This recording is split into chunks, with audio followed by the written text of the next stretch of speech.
When we first started writing the Life books, we had access to an enormous archive of material from National Geographic, and one of the really interesting areas is the video archive. We had access to a range of videos on all sorts of different topics, and we really wanted to integrate that and involve that very directly into the centre of the course. So we've integrated the video into the course by putting the videos on the DVD at the back, and each unit has a video that goes along with it. So for example, in Unit 9 of the pre-intermediate book, it's all about language and learning. So there's an opening page with discussion questions and so on. And then through the unit, students are introduced to different language related to the topic of education and learning. So for example, on this page, they look at ways of learning, they look at the history of writing.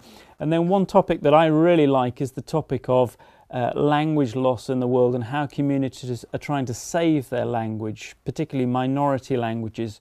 So on the reading page, students read about North American Indians who are trying to save their language, and they're introduced to that topic so that when they get to the video, they get the chance to actually see an organisation called Enduring Voices that is going around the world meeting communities with minorities' languages, and they're trying to save those languages in different ways.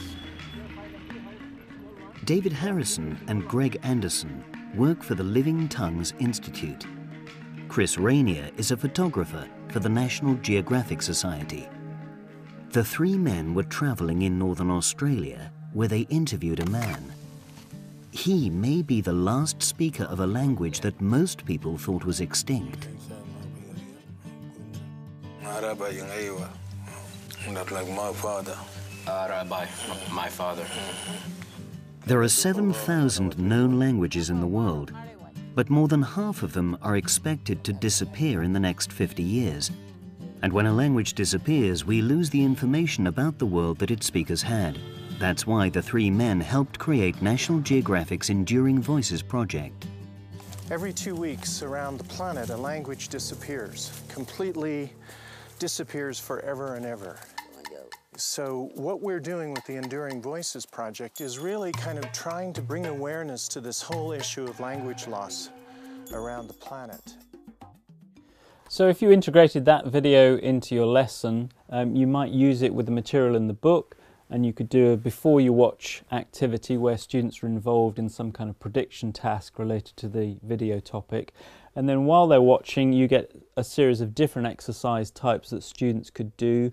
You could do some in class, you could set some for homework because the students could watch the DVD at home. And importantly, there's an after you watch activity where the students are involved in a more productive task, perhaps speaking or writing, where they're getting to recycle and use all the language from the entire unit as well as from the video.